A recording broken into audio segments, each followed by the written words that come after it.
교과 해설에 오신 여러분을 환영합니다. 저는 이재진입니다. 한 주간 평안하셨습니까? 날씨도 너무 무덥고 또 코로나 방역으로 인하여 여러모로 힘든 시기를 지내고 있습니다. 여러분들의 우리 성도님들의 생업에도 어려움이 크시리라 생각이 됩니다. 교회도 모이기가 쉽지 않지요. 저희 아이들이 최근에 수학 공부를 하고 있는데 수학 문제를 풀다 보면 이렇게 해도 저렇게 해도 답이 안 나올 때가 있습니다. 아무리 풀어봐도 답을 찾을 수 있는 길도 보이지 않고 해답이 뭔지 아리송할 때가 많습니다. 그렇게 고심고심하다가 정답 해설을 가서 보면 아니 이렇게 쉬운 길이 있었나 싶을 때가 있죠. 너무 쉬운 방법이, 간단한 해결 방법이 거기에 소개되어 있습니다. 그러고 나서 문제를 다시 보면 문제가 그렇게 쉬울 수가 없습니다. 우리가 인생의 문제에 부딪혀서 여러모로 답답해하고 힘들어할 때에 피할 길, 해결할 길이 보이지 않을 때에 우리의 정답 대신 예수님께 가게 되길 바랍니다. 우리 예수님께 가면 길이 보입니다. 문제가 쉬워집니다. 우리 주님께서 주시는 해답을 찾으시는 한 주간이 되시길 바랍니다. 오늘 교과의 제목은 내게로 오라입니다. 잘 아시는 마태복음 11장 28절로 30절의 말씀을 공부하고 있습니다. 공부할 내용입니다. 28절로부터 30절을 전부 읽도록 하겠습니다. 수고하고 무거운 짐진 자들아 다 내게로 오라. 내가 너희를 쉬게 하리라. 나는 마음이 온유하고 겸손하니 나의 멍에를 메고 내게 배우라. 그리하면 너희 마음이 쉼을 얻으리니 이는 내 멍에는 쉽고 내 짐은 가벼움이라 하시니라. 보시는 대로 월요일과 화요일의 순서가 바뀌어 있습니다. 나의 멍에를 메고라는 제목의 월요일 교과가 있고요. 나는 마음이 온유하고 겸손하니가 화요일로 가 있습니다. 왜 그런가 하면 이 성경절 가운데 예수님의 명령이 세 가지가 등장하고 있습니다. 먼저 오라, 그리고 메고, 그리고 배우라입니다. 그래서 교과의 저자는 예수님께서 명령하신 오라, 메라, 배우라 이 세 가지를 먼저 다루기 위해서 이 순서를 바꾼 것으로 보입니다. 첫 번째 예수님의 초청의 명령은 오라입니다. 예수님께서 오라고 하십니다. 왜냐하면 예수님께서 쉼과 힘의 근원이시고 원천이시기 때문입니다. 두 번째 명령은 멍에를 메라 하는 것입니다. 우리가 예수님과 함께 멍에를 메게 될 때 우리의 짐이 가벼워집니다. 세 번째 명령은 배우라입니다. 예수님께서는 사실 짐 중에 가장 무거운 짐을 지고 가셨습니다. 세상의 모든 죄짐을 다 지고 가시면서도 하늘의 평화를 예수님은 잃지 않으셨습니다. 우리는 그런 예수님에게서 쉼의 비결을 배울 수 있는 것입니다.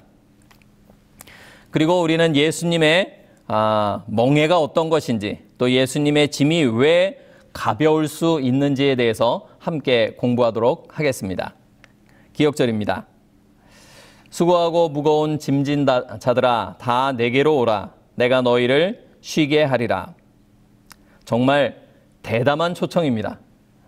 예수님이 창조주가 아니시라면, 하나님이 아니시라면 아마 이런 초청을 할 수는 없을 것이라 생각됩니다. 하나님 자신이 아니고서 누가 이런 초청을 할 수 있을까요? 수고하고 무거운 짐진 자들아 다 내게로 오라. 전부 다 내게로 오라. 내가 너희를 쉬게 할 수 있다.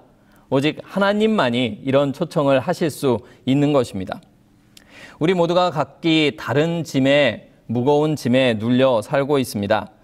그 짐에 눌려서 버거워하고 있는 모두에게 예수님께서 말씀하십니다. 다 내게로 오라. 예수님께는 계획이 있습니다. 예수님께는 해결책이 있습니다. 우리의 짐이 무엇이든지 간에 예수님께 가지고 가서 아뢰기를 바랍니다. 예수님께 가면 길이 열릴 것입니다.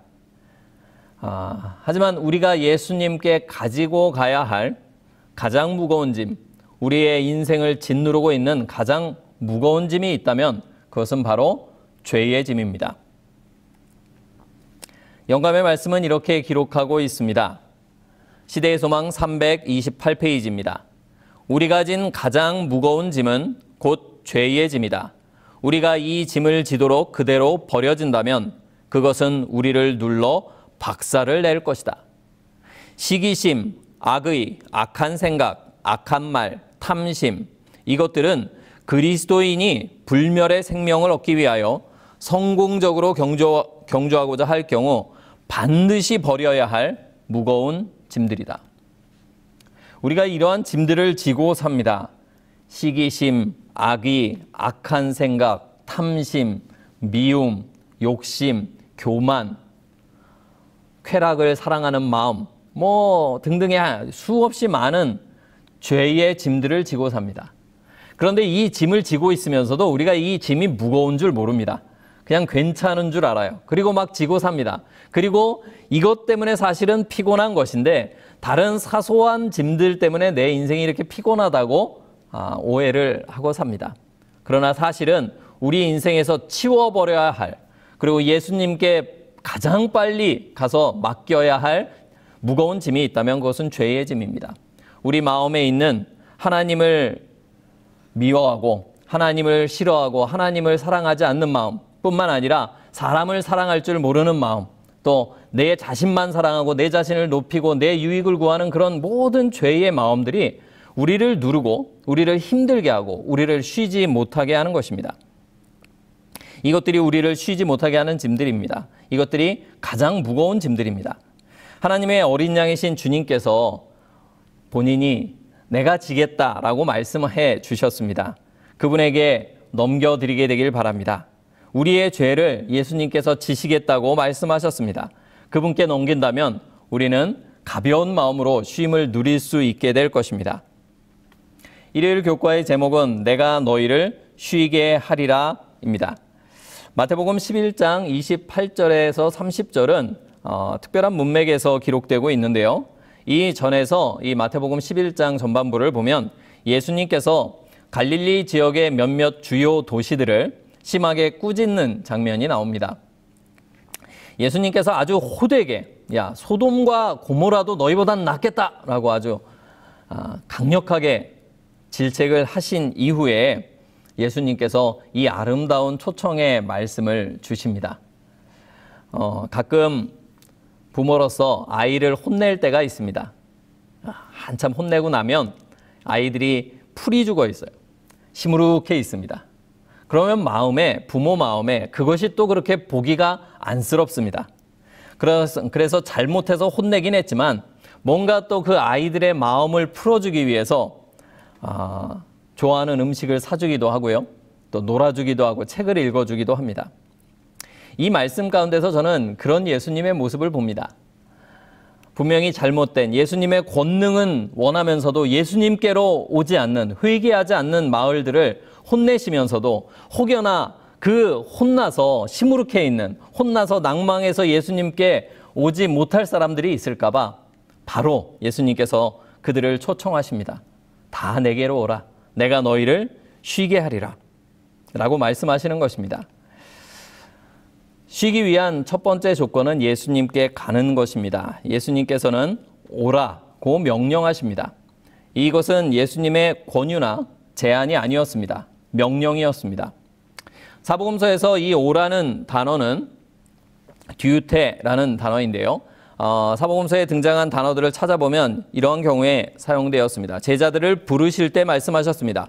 나를 따라오라. 예수님의 비유 가운데서 혼인잔치로 초청하는 문장에서 이 단어가 또한 사용되었습니다. 혼인잔치에 오라. 오소서라고 번역이 되었지만 실상은 예수님께서 강권하도록 한 것입니다. 반드시 혼인잔치에 참여하도록 명령형으로 말씀하신 것이죠. 또한 예수님께서 제자들이 사역을 마치고 돌아왔을 때 한적한 곳에 가서, 이 가서가 바로 이 듀테입니다.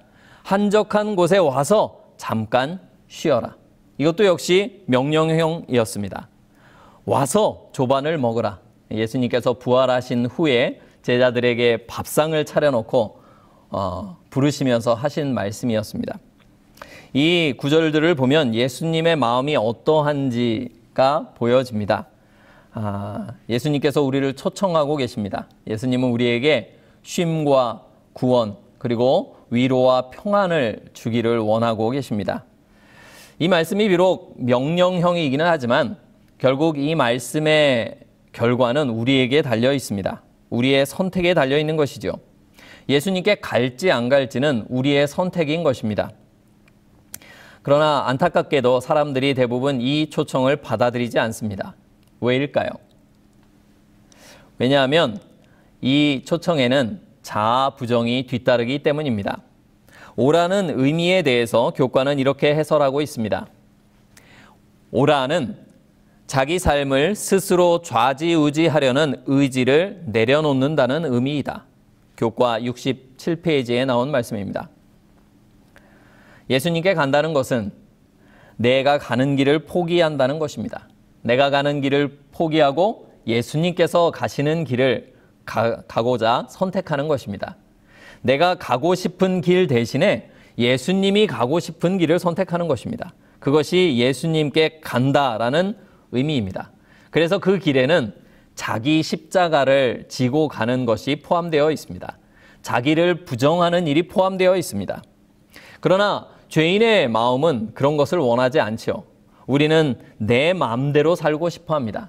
우리 마음 가운데는 내 마음이라는 아주 난폭하고 또 독재적인 폭군 왕이 한 사람 살고 있습니다. 내 마음. 그래서 내 마음대로 하고 싶어 합니다. 내 멋대로 하고 싶어 합니다. 내 마음대로 안 되면 화가 나고, 내 마음대로 안 되면 짜증이 나고, 내 마음대로 안 되면 답답해 합니다. 이 모습들이 우리의 가정에서, 회사에서, 여러 곳에서 나타납니다. 때로는 가정에서 아이들과 함께 교회를 갈 때조차도 그렇습니다. 교회를 가면서 배우자와 아이들을 기다립니다. 그런데 때로 늦을 때도 있어요. 뭔가를 준비할 때도 있습니다. 그러면 그게 별것 아닌 일인데 화가 납니다. 왜 화가 날까요? 내 마음은 어때요? 내 마음은 지금 가기를 원하는 것입니다. 그런데 지금 가기를 원하는데 내 마음대로 가족들이 움직여주지 않아요. 그러니까 화가 나는 거예요. 사실 생각해보면 굉장히 아이러니한 일입니다. 아니 그들은 남인데, 다른 사람인데, 타인인데 내 마음대로 해주지 않는다고 화가 나는 거예요. 짜증이 나는 거예요. 그런데 내가 화날 때를 가만히 살펴보면 이럴 때가 너무나 많습니다. 내 마음대로 해주지 않는다고, 내 뜻대로 되지 않는다고 우리는 화를 내고 짜증을 내고 우울해하고 슬퍼합니다. 정말 폭군인 것입니다. 그래서 예수님의 초청은 그거 포기하라고 하시는 것입니다. 그거 포기하고 네 마음대로 하는 거 포기하고 내게로 오라고 주님께서 말씀하십니다. 왜 포기해야 하냐면 그래야 마음이 쉼을 얻기 때문입니다. 월요일 교과의 제목은 나의 멍에를 메고입니다. 멍에는 잘 아시는 대로 이것입니다. 소가 일을 할 때에 사용하는 도구입니다. 이 멍에에 쟁기를 연결하여 밭을 갑니다. 그런데 좀 아이러니하죠. 쉬게 해준다고 오라고 하시더니 멍에를 매라고 합니다. 이 멍에가 과연 무엇일까요? 멍에를 매라고 하는 이유는 무엇일까요? 교과는 이렇게 해설합니다. 멍에는 순종을 상징할 뿐 아니라 연합된 목적을 나타내기 위한 비유로도 사용된다. 먼저 순종, 그리고 연합을 나타냅니다. 우리는 사탄에게 속아서 내 마음대로 하는 것이 행복이라 생각합니다. 내 욕망을 채우는 것이 행복이라고 생각합니다. 사탄이 그런 사상과 그런 생각, 그런 가치관을 온 세상에 퍼뜨려 놨습니다. 그래서 내 욕망을 될 수 있는 대로 많이 채우는 삶이 행복한 삶이고 성공된 삶이라고 착각하고 살게끔 만듭니다. 그런데 그렇지 않습니다. 풍선처럼 부풀어버린 욕망을 다 채우고 나면 뭐가 남을까요? 다 채울 수도 없거니와 허무함 밖에는 남지 않습니다. 솔로몬이 자신의 욕망을 다 채웠었습니다. 하고 싶은 걸 다 해봤어요. 전도서에서 그 내용이 나옵니다. 마지막에 남은 그의 감정은 행복감이 아니라 허탈감이었습니다. 허무함이었습니다. 끈 떨어진 연처럼 또 바람에 나는 겨처럼 이리저리 욕망의 바람에 휩쓸려 다니는 것은 행복일 수 없는 것입니다. 예수님께서 우리에게 멍에를 지라고 하십니다. 예수님께 순종하고 예수님과 한 목적으로 연합하라고 말씀하십니다. 이것이 우리에게 쉼을 준다라고 말씀하시는 것입니다. 우리가 예수님과 한 목적으로 연합하여 예수님께 순종할 때에 우리에게 쉼이 있는 것입니다. 그래서 영감의 말씀은 이렇게 기록합니다. 완전한 순종에는 완전한 쉼이 있다. 우리의 쉼이 깨어졌던 첫 번째 원인은 불순종이었습니다. 태초에 에덴에서 불순종으로 쉼이 깨어졌습니다. 그러므로 다시 쉼을 회복하기 위해서는 반드시 순종이 필요한 것입니다. 그런데 이 순종은 우리의 힘과 행위로 되는 것이 아니죠. 멍에에 대한 또 다른 설명입니다. 유대교에서의 멍에는 율법을 설명하기 위한 일반적인 비유였다. 멍에는 율법을 의미합니다. 순종과 일맥상통한 면이 있죠. 문제는 유대인들이 이 율법을 자기 힘으로 지키려고 노력한 데 있었습니다. 그들은 자신들의 행위로 구원을 이루고자 하였습니다. 그래서 그들이 택한 방법 중에 하나는 무엇이었냐면 이 율법을 지켜야 하니까, 이 율법을 범하면 안 되니까 이 율법 주변에다가 여러 규칙들의 울타리를 둘렀습니다. 굉장히 많은 규칙들, 그리고 굉장히 까다로운 규칙들을 둘렀습니다. 그래서 이 규칙들을 지키려고 노력하면 이 율법은 범할 수 없는 상태로 만들고자 했어요. 어떻게 됐을까요? 그들은 성공적으로 규칙들을 지켰습니다. 문제는 무엇이었을까요? 그 규칙들을 지키려고 애쓰고 아둥바둥하는 사이에 그들은 하나님의 율법을 잊어버렸습니다. 바울은 이것을 종의 멍에로 표현하고 있습니다. 베드로는 이것을 능히 매지 못할 멍에다라고 표현하고 있습니다. 하나님의 율법은 이런 것이 아니었어요. 이렇게 할 필요도 없는 것이었습니다. 그러나 유대인들은 자신들의 힘으로 구원을 이루고자 하는 그런 열망에서 하나님의 율법을 과도하게 어렵게 만들고 까다롭게 만들고 힘들고 무거운 짐으로 만들어버렸습니다. 그래서 예수님은 말씀하십니다. 나의 멍에를 메고 내게 배우라. 예수님께서 우리에게 새 멍에를 주시는데 이 멍에가 이전에 우리가 지고 있던 그 멍에와는 좀 다릅니다. 그래서 우리가 좀 배워야 합니다. 예수님의 멍에가 무엇인지에 대해서 배워야 할 뿐만 아니라 이 멍에를 가지고 일하는 법에 대해서도 좀 배워야 합니다. 뭔가 내가 아둥바둥해서 결과물을 내고 내가 열심히 해서 하나님께 인정받고자 하는 이 세상의 방법대로 하는 이 세상 멍에로 살던 그 방법 대신 예수님의 방식을 배워야 합니다. 수요일과 목요일 교과에서 이 방식에 대해 하늘의 방식, 예수님의 방식에 대해서 좀 더 연구하도록 하겠습니다. 화요일 교과는 제목이 나는 마음이 온유하고 겸손하니입니다. 이 말씀이 다시 말씀드리지만 갈릴리의 여러 도시들을 호되게 책망하신 후에 하신 말씀이라는 것을 기억할 필요가 있습니다. 굉장히 모순되지 않습니까? 호되게 갈릴리의 마을들을 책망하신 후에 나는 마음이 온유하고 겸손하다.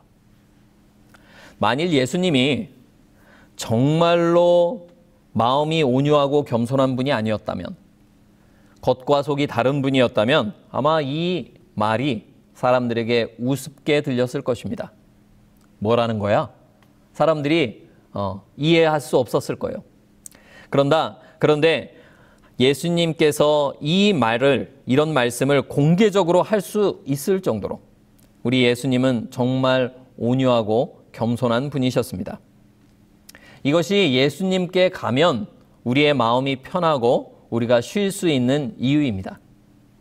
온유한 사람과 함께 있으면 편합니다. 겸손한 사람과 함께 일하는 것은 참 마음이 편해요. 근데 교만한 사람, 완고한 사람, 과격한 사람, 다혈질인 사람, 이런 사람들과 함께 있으면 참 불편합니다. 피곤합니다. 쉴 수가 없어요. 우리가 예수님께 갈 때 쉼을 얻는 이유는 예수님께서 온유하고 겸손하시기 때문에 그렇습니다. 교과는 모세와 예수님을 비교합니다. 모세는 지상의 어떤 사람보다 온유함이 대단히 탁월한 사람이었습니다. 하지만 그럼에도 불구하고 그의 온유함은 예수님의 온유함의 그림자에 불과했습니다. 이 온유함과 겸손함은 이 죄악 세상에서는 굉장히 유약하거나 나약한 것으로 보여집니다.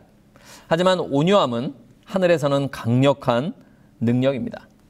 하늘은 게임의 법칙이 다릅니다. 규칙이 달라요. 이 땅에서는 무력이, 힘이 센 자가, 더 권력 있는 자가, 더 돈이 많은 자가, 더 능력 있는 자가 위에 올라섭니다. 그 위에 올라서서 군림합니다. 그런데 하늘은 그렇지 않아요.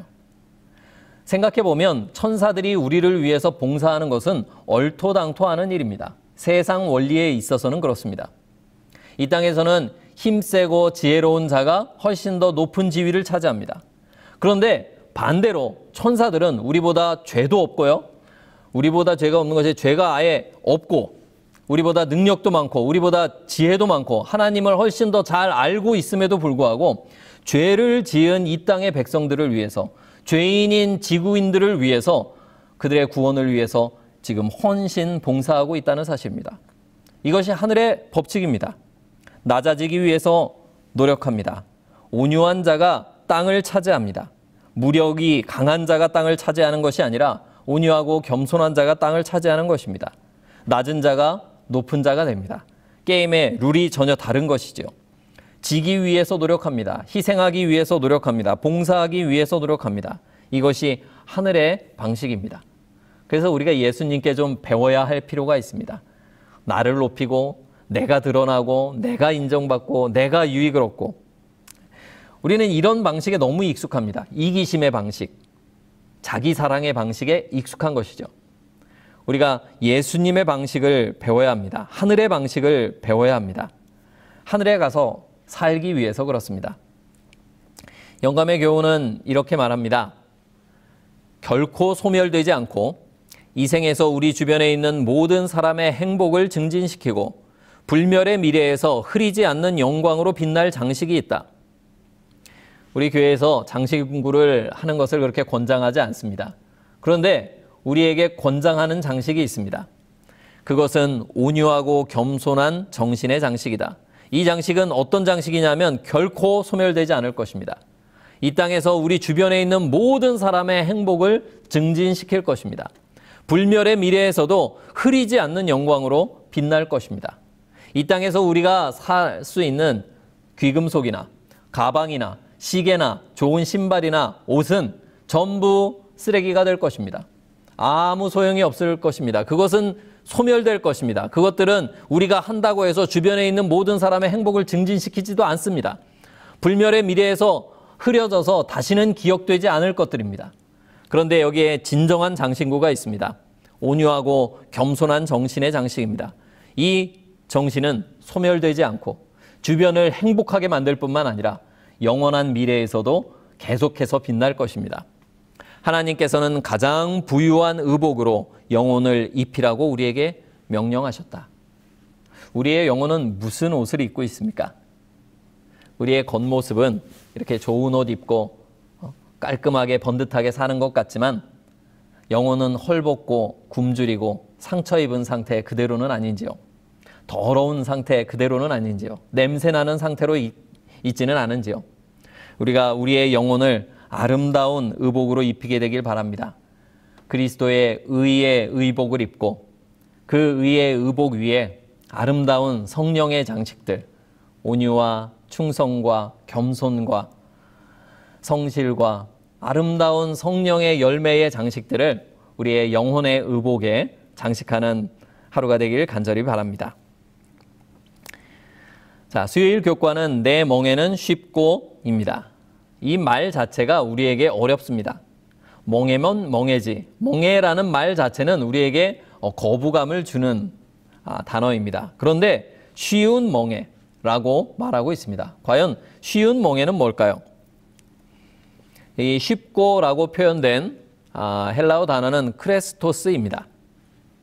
뜻이 온화한, 유쾌한, 친절한, 선한 이런 의미입니다. 그러니까 온화한, 좋은 뭐 이런 뜻이 있습니다. 그러니까 좋은 멍에, 유쾌한 멍에, 즐거운 멍에. 말이 좀 어울리지 않죠? 이 말은 우리가 생각하는 멍에와 예수님이 주시는 멍에가 좀 다른 것을 의미합니다. 이 멍에가 무엇이라고 했습니까? 순종이라고 말했습니다. 이 멍에가 뭐라고 말씀드렸죠? 율법이라고 말씀드렸습니다. 하나님의 율법은 좋은 것입니다. 하나님의 율법은 쉬운 것입니다. 하나님의 율법은 선한 것이고 하나님의 율법은 즐겁고 유쾌한 것입니다. 그런데 우리는 그렇게 느끼고 있지 않지요. 멍에라는 단어를 좀 부담스럽게 여기는 것처럼 하나님의 율법도 우리에겐 부담스럽게 다가오기만 합니다. 왜 그럴까요? 율법이 문제가 아니라 내 마음이 문제인 것입니다. 내가 죄인이라서 그런 것입니다. 내가 죄인이다 보니까 법이 싫은 거예요. 죄인은 법을 어기거든요. 그러니까 법에 대한 본능적인 적개심과 꺼리낌이 있는 것입니다. 그래서 하나님의 율법을 안 좋은 것이라고 우리가 오해하는 것입니다. 이 부분에 대해서는 우리 뒷부분에 다시 조금 다루도록 하겠습니다. 이 쉽고라는 크레스토스 단어의 또 다른 뜻은 잘 맞는, 딱 맞는 이런 의미가 있습니다. 잘 맞다, 딱 들어맞다 이런 의미이죠.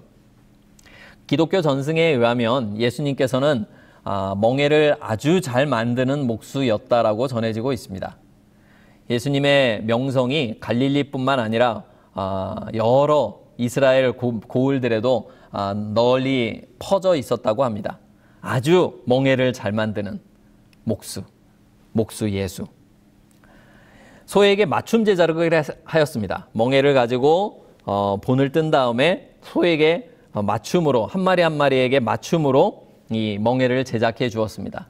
그런데 그 멍에가 소의 어깨에 소가 불편하지 않게, 아프지 않게, 소가 편하게 일할 수 있게 딱 들어맞는 것입니다.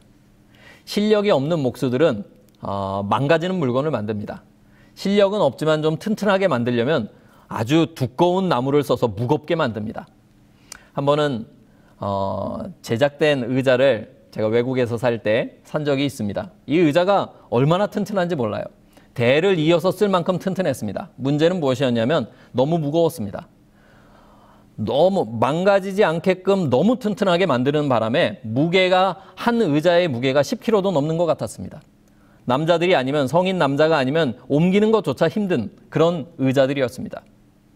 예수님께서는 그렇게 만들지 않으셨어요. 아주 솜씨 좋게 가벼우면서도 딱 맞으면서도 일하기 편한 그런 멍에를 만드셨습니다. 저는 이 전승이 사실이라고 생각합니다. 만일 사실이 아니라면 예수님께서 내 멍에는 쉽다, 내 멍에는 딱 맞는다 라고 말씀하셨을 때 아마 사람들이 이해하기 어려웠을 것입니다. 그런데 예수님이 이 말씀을 하셨을 때 사람들이 납득할 수 있었던 이유 중에 하나는 예수님은 정말 그런 목수였기 때문입니다. 예수님께서 우리에게 멍에를 주십니다. 예수님께서 우리에게 멍에를 주시는데 그 멍에는 우리의 몸에 딱 맞는 멍에입니다. 우리를 아프게 하는 멍에가 아니에요. 우리를 힘들게 하는, 무겁게 하는 멍에가 아닙니다. 우리가 즐겁고 유쾌하게 일할 수 있도록 만드는 멍에입니다. 멍에는 봉사의 도구이죠. 일하기 좋게 만드는 것입니다. 예수님께서 우리에게 주시는 봉사의 일, 우리에게 주시는 사명은 우리가 즐겁게 일할 수 있는, 우리에게 딱 맞는 일일 것입니다. 그분의 멍에는 그래서 쉽습니다. 처음에는 불편할 수 있습니다. 익숙하지 않을 수는 있어요. 하지만 익숙해지고 나면 그 멍에의 일은 참으로 즐거운 일이 되고 유쾌한 일이 되고 쉬운 일이 될 것입니다. 기어다니는 게 쉬울까요? 걸어다니는 게 쉬울까요? 어른들에게 물어보면 당연히 걸어가는 것이 쉽다고 말할 것입니다. 한 10분만 기어서 어디로 가보라고 얘기하면 아마 그 일을 한 후에 여기저기 몸이 결릴 것입니다. 그러나 아기들에게 말하면 어떨까요? 아마 이제 기기 시작한 아기들은 기어다니는 것이 훨씬 더 쉬울 것입니다. 그런데요, 아기들이 걸음마를 배우려면 한 2000번쯤 넘어져야 한다고 합니다. 그 2000번을 넘어지면서도 아기들은 포기하지 않고 걸음마를 시도합니다. 그리고 걷기 시작합니다. 그러고 나면 걷기 시작하고 걸음마를 배우고 나면, 걷는 법을 알고 나면 다시는 기어다니지 않습니다. 우리도 마찬가지입니다. 하나님의 법을 알고 하나님의 법대로 사는 법을 터득하고 나면 다시는 기어다니고 싶지 않습니다. 다시는 종의 멍에를 메고 싶지 않은 것입니다. 목요일 교과는 내 짐은 가벼움이라는 제목입니다. 멍에도 부담스러운데 예수님이 짐도 지라고 하십니다. 이 짐은 뭘까요? 교과는 이 짐을 다른 사람의 짐을 져주는 것으로 설명하고 있습니다. 예수님께서 우리의 짐을 져주셨듯이 우리도 다른 이들의 짐을 져주는 것입니다. 예수님께 이 짐을 어떻게 질 수 있는지, 내 짐뿐만 아니라 다른 사람의 짐을 어떻게 질 수 있는지 배우는 것입니다. 그런데 이것이 가볍다고 합니다. 이해가 안 가는 일이죠. 우리는 나를 위해서 하는 일은 참 가볍게 행합니다. 나를 위해서 뭔가를 할 때는 쉽게 행합니다. 어렵지 않아요. 그게 나에게 유익만 된다면 아무리 어려워도 아무리 무거워도 그 짐을 기꺼이 감당합니다. 가끔 아이들과 마트에 가서 물건을 살 때가 있습니다. 아이들을 위한 물건을 살 때도 있습니다. 물건이 좀 커요. 그런데 그 물건은 꼭 아이들이 자기가 가지고 가려고 합니다. 왜요? 자기 거거든요. 그래서 낑낑거리면서도 그 큰 물건을 들고 자기 덩치에도 안 맞는 물건을 들고 낑낑거리면서 가져갑니다. 그러면서 힘들어하고 짜증내는 것이 아니라 즐거워합니다. 왜요? 자기 거거든요. 근데 반대로 아주 작은 물건이라도 야, 이것 좀 들어줘 라고 하면 싫어합니다. 왜 그럴까요? 자기 것이 아니기 때문에 그렇습니다. 우리가 그래요. 아이뿐만 아니라 어른들까지 우리 모두는 이기적으로 그렇게 살아갑니다. 그런데 예수님께서는 짐을 지라고 하시면서 이거 가볍다라고 말씀하시는 것입니다. 이게 어떻게 가벼울 수 있을까요? 어떻게 남의 짐을 지으면서도 그것을 가볍게 느낄 수 있을까요? 마음이 변하면 가능한 것입니다. 우리의 마음이 변해야 가능한 것입니다. 멍에는 쉽고 짐은 가볍다. 멍에는 하나님의 율법입니다. 짐은 타인의 짐입니다. 멍에가 쉽고 짐이 가볍다라는 말은 다시 바꾸어 말하면 하나님의 율법이 즐겁고 타인을 위한 봉사가 유쾌하다는 말입니다. 이것이 어떻게 가능할까요?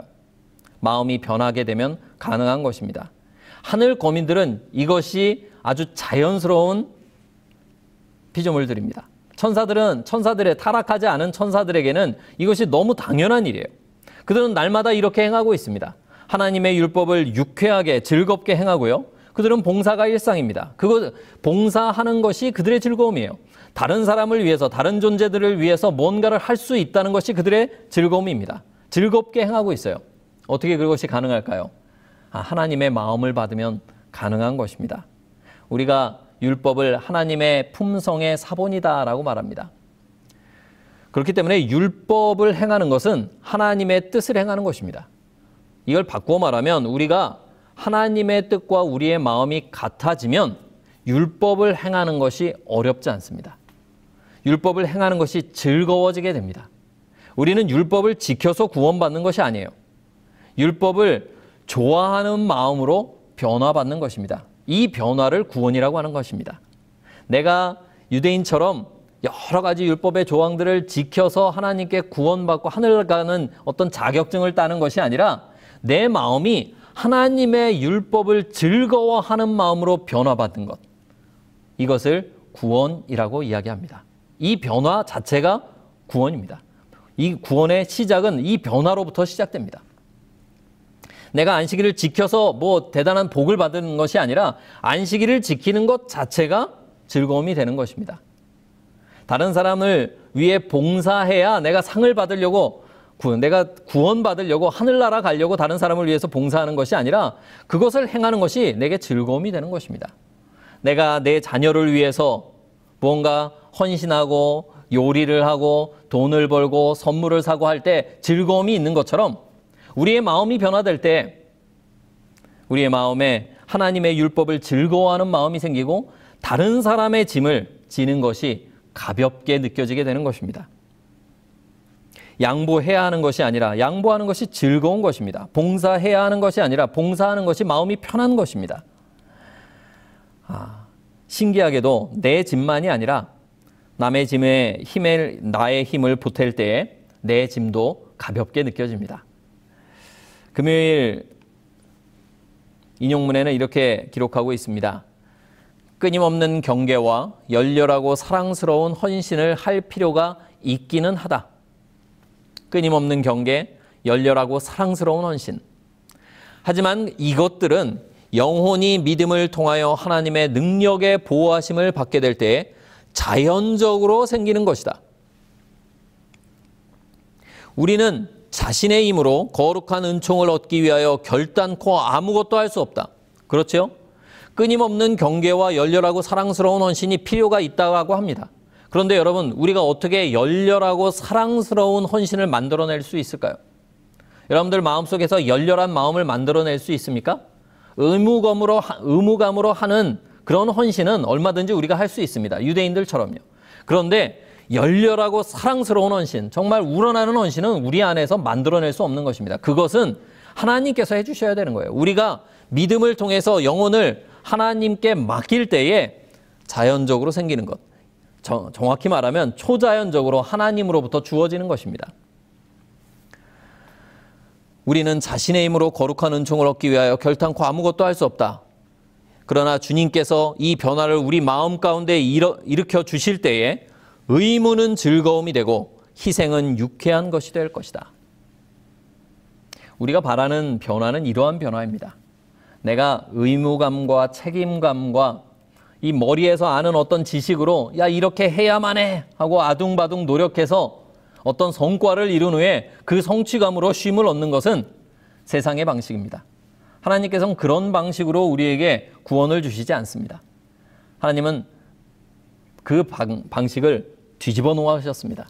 어떻게 하셨습니까? 하나님은 우리가 원하기만 한다면, 우리가 믿고 맡기기만 한다면, 우리의 죄짐을 하나님께 다 내려놓기만 한다면, 예수님께 가서 우리의 이기심과 우리의 악의와 우리의 자기 유익을 추구하는 자기 사랑의 그 짐을, 무거운 짐을 내려놓기만 한다면 아주 가볍고 아주 쉬운 멍에와 짐을 주시는데 그 멍에는 바로 우리 마음의 변화입니다. 그 하나님의 율법이 우리 마음에 새겨지는 거예요. 그 율법이 새겨질 때에 우리의 마음은 하나님의 율법을 행하는 것을 즐거워하게 됩니다. 남을 위한 봉사를 유쾌한 일로 여기게 되는 것입니다. 의무는 즐거움이 되고 희생은 유쾌한 것이 될 것이다.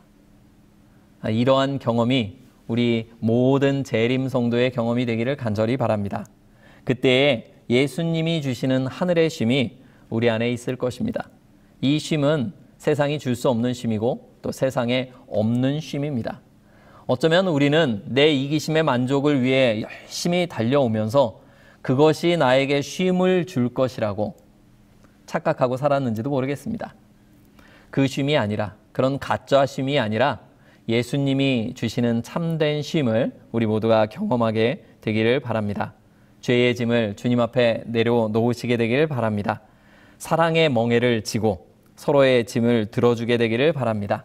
우리 주님께서 기뻐 받으시고 그분의 쉽고 또 가벼운 멍에를 주실 것입니다.